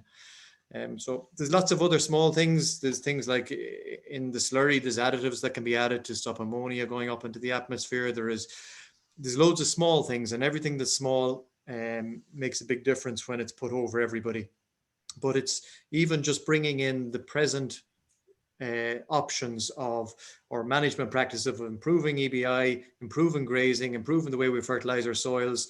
Those will be the big changes, and the other ones like additives and so on are further down the line. Perfect. Thanks very much for that, Andrew. And John, we've been getting lots of comments as well in on your presentation. Just one here from Donald. Thank you, John. Great insight into carbon reduction in the farming sector. And follow-up question, farming in Ireland is very specialised, in other words, milk or beef. Could more farming diversification into growing more vegetables and fruit help reduce our carbon footprint, as well as reducing our large feed import bill? Over to you, John. Well, it's up to farmers as to whether they see it as a profitable opportunity. I don't know that you're going to move from, you're certainly not going to move from dairy into growing fruit and vegetables. Yes, some diversification into fruit and vegetables would be good. But for example, Andrew talked about the carbon that's fixed in the soil. It's very important. It's a huge amount in our grasslands. And if you plowed that up to, say, plant barley, you'd actually be losing a lot of carbon. So that what I've learned is this is a hugely complicated area, that farmers are doing something that if you, I think, if you try and think about it on paper, it's too complicated. But I think that the areas of diversification are into things that suck carbon out of the atmosphere better than the soil. But you don't want to lose what's in the soil. And as Andrew said, if you manage the soil well, which is good for agriculture, there's a research being done by Devonish, and I've gone around the farm there, and they're doing really interesting research in Meath on how you suck more carbon into the soil and make it more productive. So Andrew's right, there are a lot of things that can be done which are cheap, which may actually benefit farmers. The problem is we probably need to do we definitely need to do more over the coming decade. But my concern is that the bar is being set too high for agriculture in the climate bill. I think that Andrew has talked about there are technological solutions which are possible, which could bring a big reduction in methane, but they're not going to be around by 2030. You're looking at 2040. So agriculture needs to make very significant changes by 2030, but don't set the bar too high. And that's why having a separate target for methane in the bill, I think, would make sense. Because I think agriculture is part of the solution. And I understand, talking to farmers, talking to the IFA, people feel they're attacking them. Well, actually, you're not going to get anywhere attacking farmers. It's only by going out and talking to farmers and saying, what's the problem? Why don't you do X? And understanding what the problem is, and then seeing, can you work out solutions? Because farmers own the land, and unless they want to do it, it's not going to happen. So I think we do need to work together on this rather than seeing it as the enemy. Agriculture is part of the solution. Thanks very much for that, John. We actually have a few more questions coming in for you, if you don't mind, just economics related. We had this last night as well, a question on whether consumers should pay more for higher environmentally produced food, higher environmental standards on food. Do you think there should be a tax, or should consumers pay more over, I suppose, the course of the next 10 years? As you say, this is the decade of difficult choices. So back to you there, John. I think that there will be some increase in food prices, but people aren't going to step up and say, I want to pay more. So it depends on what happens in the broader EU market. One of the things which is interesting has been that the price of milk, like I've been following agriculture, first of all, in the Department of Finance. I've been working on this for 50 years. And I began in 72, before we joined the EU. And the price of milk, farmers make real money out of milk. It's profitable. And I don't see that changing in the near future. Obviously, it would be better if they could make more money out of it. But in other areas, I don't see the prospect of, like in beef, farmers on average don't make much money out of beef. It's not a good area to be in long term. And I don't see the prospects improving over the coming decade, with Brexit and so on. So I think diversifying from beef into sort of in particular forestry or biomass, that seems to be the way to go. Perfect. Michael Fitzmaurice is actually just having a little bit of trouble logging back in, so hopefully we'll get him back in shortly. And sorry, Professor Fitzgerald, there's still a few more questions coming in for you here. One asking for Professor Fitzgerald, this is from Michael, is grass-fed beef more valuable to climate change than grain-fed beef from a carbon perspective? Yes, like Irish agriculture is better at doing the job on livestock than doing it in the Amazon or whatever. So yes, the answer is on that. One of the interesting things is Andrew talked about these additives that if the cattle eat it, they produce less methane. There's one which is actually which may be approved this year for use in agriculture, but really it's only suitable for cattle that are in feedlots. It's not suitable for cattle that are wandering around a field where you can't say, well, you take your medicine every hour to the cow. It's only if the additives are something which it's a small addition. As a child, I holidayed on farms and I saw how farms are milked. Recently, I went down to a friend's farm in Longsford, and it was interesting to see the cows come in and how they're being milked, and they eat while they're being milked. If you could feed them while they're being milked a small amount, and that made the difference, then that would work. Technological solutions are hopefully out there, but it's going to take time to work them out, and they need to be suitable for Irish agriculture. Like having feeds stuff, you feed the cattle, and the cattle are on feedlots. That's not for Irish agriculture, and grass is better anyway. Thanks for that also, John. Another question here for Andrew. If you could discuss the profitability on your farm and how environmental changes and adopting environmental practices, how has it affected profitability on your farm? Well, I suppose most of the environmental things I have talked about are ones that have improved profit, such as the type of cow you use, the grazing season length, the way you feed the grass to cows, calving heifers at 2 years old, all of those things, they help the environment and they also improve farm profitability. There are some other ones, like you would have seen with the slurry tanker. The slurry tanker costs more money, but the government gave a grant, a TAMS grant for that, which left it the same price as buying a normal slurry tanker. So therefore, that negated that issue. The fertilizer, the protected urea, although it's dearer than normal urea, it's cheaper than CAN per unit of nitrogen. So if you're replacing CAN with the protected urea, it's beneficial both to the environment and to the farmer's pocket. Those are the main things. The other environmental things where you see the hedges, where you're managing them slightly differently, or letting the whitethorn grow, or bits and pieces like that, which have a big impact.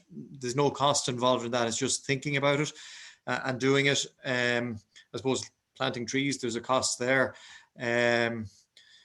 There's other things we would have done here as regards roadways, putting in new roadways, sloping them away from streams, doing things like that. There is a cost in those.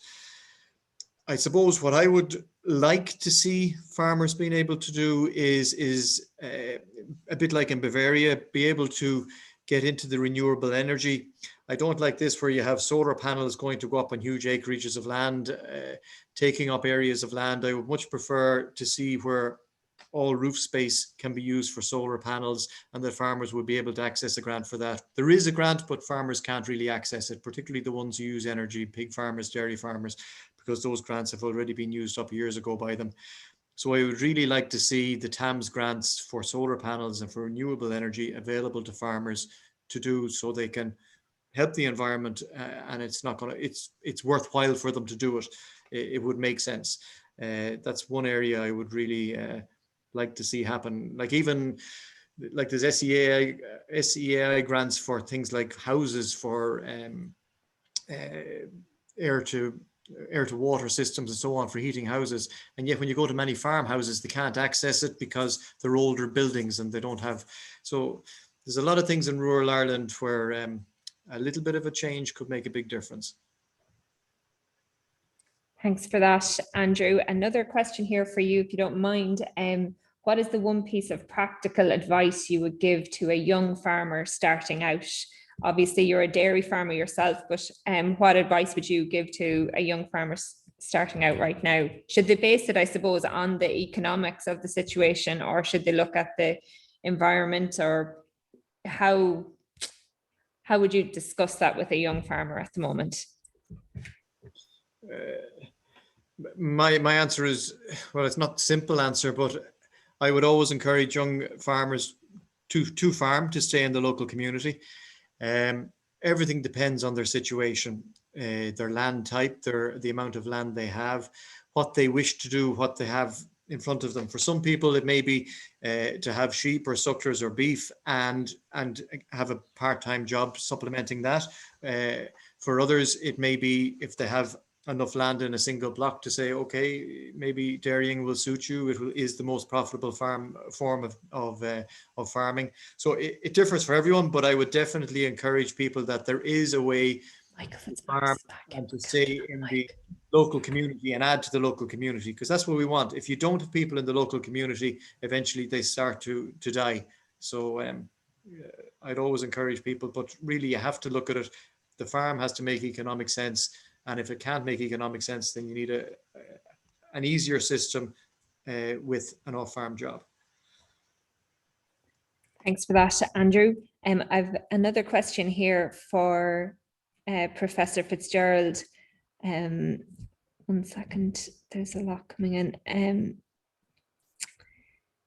Yes, and Professor Fitzgerald, I suppose, given the area that we're in, and Michael mentioned earlier about Boardnamona and the closure there and the impact on the local economy and the future for the bogs, basically, and re-wetting.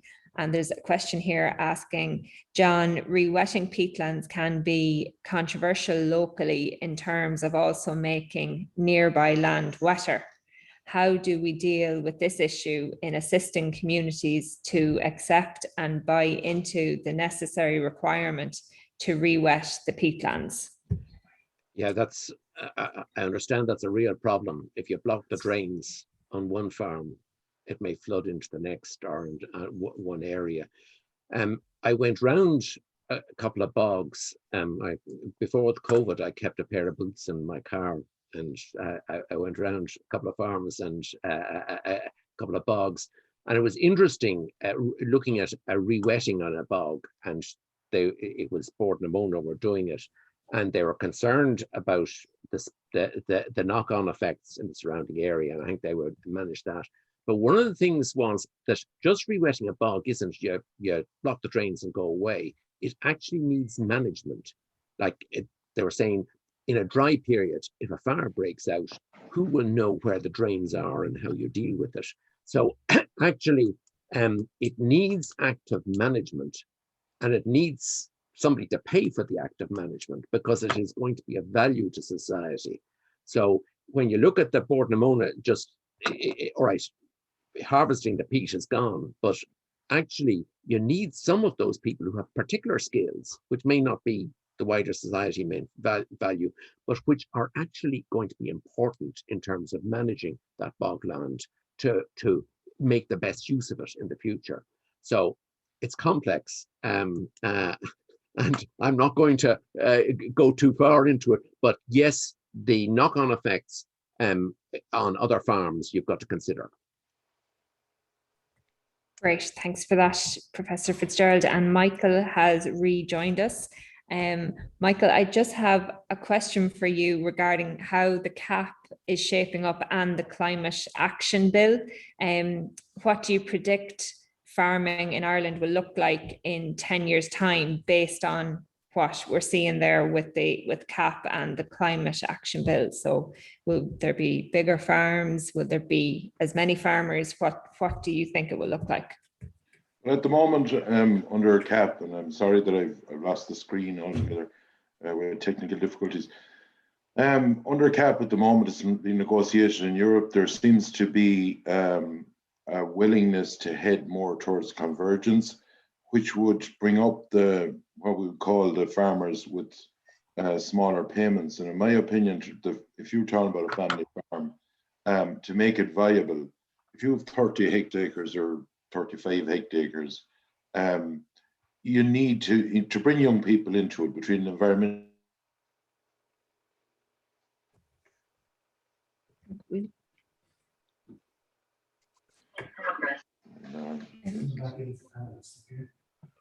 Can you hear me, Claire? Keep going there, Michael. We lost you momentarily. Yeah, if you're trying to get young farmers into farming, if you don't get them into a single farm payment, plus an environmental scheme and the likes of the ANC, if you don't get them in between all of those schemes in around 20,000, you'll end up that you won't have them. And there is, right around the country, if you look at it, unfortunately, what I am seeing is that, and it's not, I have nothing against the dairy sector has to be there, but there seems to be dairy herds getting larger and larger, and a lot of farms basically disappeared. And where I was in a place the other day, and in one generation, which isn't that long, there is something like 14 families less than what was there about 50, 60 years ago. That's a huge loss to a community. We have to watch that. If convergence, in my opinion, comes in, it will help the smaller farm that has, smaller entitlements to bring them up a bit and make them more viable, which would be workable down the road. I do think, and Andrew can comment back on this, I do think that the dairy sector has to produce a better quality calf if they want the likes of the beef side of it to buy into it. My opinion of jerseys or jersey crosses, I think they're more difficult animal in basically to sell on to the beef side of the market. On top of that, in the line of the climate bill, yes, there's going to be challenges down the road. What we don't want to see is that, the person on the mountain, because in my opinion, the person in Donegal on a mountain or the person in the lowland in the Golden Vale, everyone is important, everyone is in the community. And we don't want to see a situation where they are basically burdened with taking sheep off because it's a peaty nature and that they wouldn't be able to attain a single farm payment. Now, my understanding in Brussels at the moment is that that is being sorted under a cap. There will be challenges in the line of the whole climate action bill. But there's only one thing to be very clear about it, and I think Andrew touched on it earlier on. He talked about, representation in politics. If you look at the amount of farmers that's actually in the Dáil farming, is very little. And it's up to the communities right around the country to, first of all, get people that will stand for politics and stand up for the farming community. Because, in my opinion, if you don't have strong representation for the farming community, you will see a demise, and you will see rural Ireland demise by it, because as it's the backbone of it. There's something like 13 or 14 billion in exports every year, which is pretty substantial, and 300,000 people employed in it. I think there's a future for farming. We won't be farming, everyone won't be farming the way they always were. To be quite frank about it, people will be looking at different options. Some people will maybe go into forestry, they'll look at different options. I heard a question earlier on about more vegetables or whatever. There are parts of the country that you wouldn't be suitable for these types of things. And where we're good at sucklers, we should be at sucklers. Where we're good at sheep, we should be at sheep. Where we have land for dairy, we should be at dairy. And we need to make sure, though, that we don't basically cut off one sector of society in farming for the benefit of another. And there's a huge fear. They talk about wetlands and wetting peatlands. We need to get, I've been involved with the national parks, I'm chairman of the TCCA, and we had 3,000 hectares done before this buzzword at all came about wetlands about 7 to 10 years ago. And the reality of it is there are certain bogs that's suitable for re-wetting, but there are a lot of bogs that's not suitable for it. And to be quite blunt about it, a lot of Burnamona bogs aren't over suitable for it compared with some of the intact raised bogs that you would have in other areas. They won't generate as quick. You look at it on a 30-year cycle, and the results mightn't be as good as what they are thinking in the line of Burnamona. I know that they're looking at sowing certain types of trees, and when you talk about trees, I think that change in policy has to come as well with this 8,000 hectares that they're talking about, for the simple reason unenclosed land was basically taken out to be a lesser quality land than what they're using at the moment. And if you keep going down that road of picking, what you're doing is you're moving away farmers, you're putting more competitiveness into the market for the type of ground that's there, and you're leaving other lands basically going to rack and ruin, which is happening. If you look at North Mayo and you look at Northwest Donegal, there is land abandonment happening in places, and that's not good either. Thanks for that, Michael. Andrew, I don't know if you want to come in there on some of the points made by Michael. Particularly, he was talking there about the impact of the dairy industry and the calf, I suppose, on the beef sector. Is that something that you have a view on? Well, I have a view on it, all right. He's right. A dairy beef calf is never going to be of the same quality as a beef calf coming from a suckler cow. Can it be profitable? That's a different matter entirely. I think we always need to look at the quality of it, and the dairyman needs to, and that has been pushed in the last 2 years and will be pushed more in the future, and particularly as more technology comes in with sex semen, there will be less of Frisian or dairy bull calves in the country, full stop, but there will be more beef bull calves from the dairy herd. But he's right, they'll never be of the same quality as a suckler calf. But saying that, I know people who have started rearing dairy beef who are making more money than they would have out of sucklers, and they're very good technically, but it's not going to be for everybody. But he's right as regards the quality, and we do have to look at it, and we are looking at it as a dairy industry, and we must look at it. You were talking about the forestry there and the issues of land abandonment and so on. And I agree with Michael 100%. That's why we need to put money into communities to keep people there. Wherever there are issues with land abandonment, we have to get money into those areas to keep people on the ground, because people may say that if you let ground go wild, it's good for the environment. It's actually not. For example, you look at the Burren and you look at areas like that, or you look at mountains where livestock was removed, and it ended up that plants grew that became shrubs and trees, and it wrecked the local flora and fauna, and it was an awful job to get it back to where it should have been. So we always need farmers on every piece of land in the country managing it. Again, I go back to people. You need a core critical mass of people in every area for an area to survive. I think of Wicklow, and you have an awful lot of trees planted in Wicklow, and yet there's no problem with communities there because you have so many people there who are living in Dublin, and you have lots of other enterprises springing up in Wicklow amongst the trees. And then you look at other areas where we talk about in Leitrim and so on, where you have private investors going in buying land, and you don't have the locals staying, and local communities are being decimated. And that is where policy change needs to come in. And I could make several suggestions, but I know, look at Pippa Hackett and many people in the department are looking at those things at the moment, but it is a serious issue. Thanks for that, Andrew. And I'm afraid we are running out of time here, but I just have one final question. This is from Owen. We see on this Zoom call the direct impact of rural isolation due to lack of telecommunications infrastructure. What are the comments of the panel on this point? Maybe Professor Fitzgerald, would you be interested in taking that rural isolation, I suppose, due to lack of technology?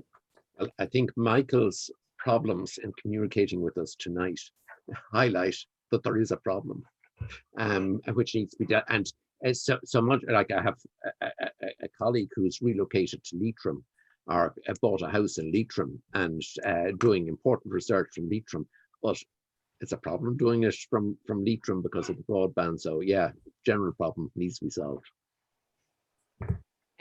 Michael, do you want to come in? First of all, the National Broadband Plan is essential that it's speeded up. We all are trying to work on the different providers that's given us small amounts of broadband to try and get us to work through the different situations we have. We're living in a different country, and what can help rural Ireland, we saw during the pandemic the amount of people that were working from home. And it's not going to be working from home every day of the week, in my opinion, because you have to watch isolation in that as well. That there needs to be a mix of, say, 2 days or 3 days at home and 2 days or 3 days and be at the workplace, because you need to be able to talk to people and communicating is ferociously important. But it is essential for rural Ireland, and it will actually help communities if you have good broadband and telecommunications. No more than broadband, phone signals is ferociously important as well. But I think that my argument always is you need boots on the ground if you want to deliver broadband. Broadband isn't too complicated. If you put enough of hedge cutters, making sure that there's no branches catching the wires, enough of people rolling out the cable, enough of the new poles in. And look, people will say this is at a big price or whatever. And yeah, it is. And what I'm hearing, it's actually going to be bigger. But the bottom line on it is the benefits of this, what it will do is, people talk about the electrification of Ireland. In my opinion, it will help a lot of people be able to live in their area, work in the area where they're from, as well as having a job working for some company somewhere else. And that's crucially important. And on top of that, the amount, we have to think of our elderly and all those people, the amount of people that have gone basically tech savvy and computer savvy and knowing how to, go on the internet and how to do X, Y, and Z. And it's nearly a companion to some of them, especially during lockdown when people were cocooning. And the necessity of broadband for those people is ferocious. Thanks for that, Michael. I'm afraid I'm going to have to call a halt. I'm just coming under a bit of pressure here myself. So we'll finish up there for this evening, and on behalf of the entire committee here at the Goldsmith Festival, we would again like to give our sincere thanks to all our wonderful speakers this evening: Independent TD Michael Fitzmaurice, economist Professor John Fitzgerald, dairy farmer Andrew McHugh, and of course our excellent contribution from writer, director and actor Seamus O'Rourke. You've all been incredibly generous of your time, and we really appreciate your interest, and I hope you have enjoyed it as well.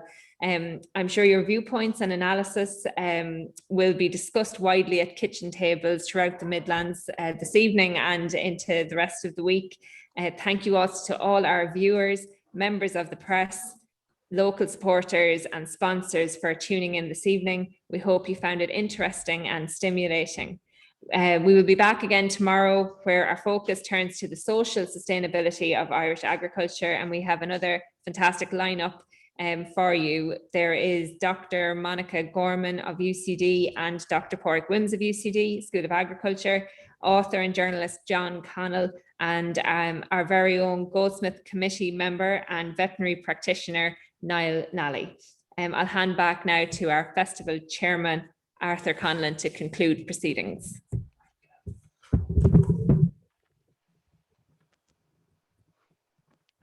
Thank you very much, Claire. And we've reached the end of day 2. And Claire, I think, has done almost everything in terms of thanking, but there are 1 or 2 very, very short comments I'd like to make. Like a lot of, I suppose, Irish men in their early 50s, I personally thought that I had all my opinions made up on everything. But I found this absolutely illuminating and enlightening, all 3 speeches. And I think if you can attend any conference or any symposium or any talk or whatever, and if you come out with asking yourself questions, and I certainly am asking myself questions at the end of that, and I think most of the participants would have as well, anyone listening. So it was absolutely fantastic in that way. It evidenced the passion and the commitment that's required to work and belong to the agricultural community. Came across in the passion and commitment that all the speakers gave to their talks. You know, the fact that there were some brilliant presentations prepared.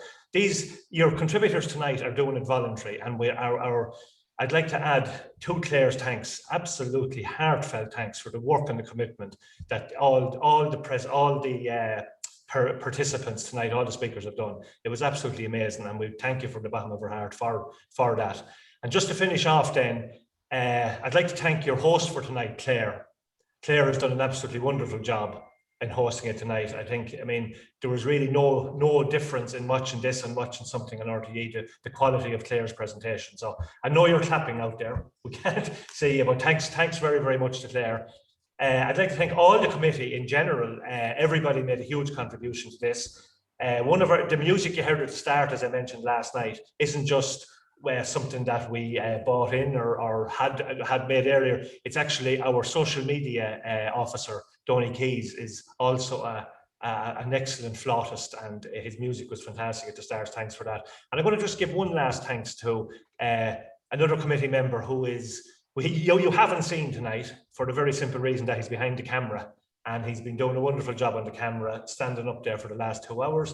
And that's Michael Conlon. So I know you're going to give him a round of applause as well. So look, just to finish up then, thanks to all the participants, all the attendees. It has been an enlightening, illuminating, stimulating, and I think we could add as many words as you want to it. So we're going to see you all in the morning at 12 midday. We'll be back here in the Goldsmith room at Ballymahan Library, and we hope that you will be back as well.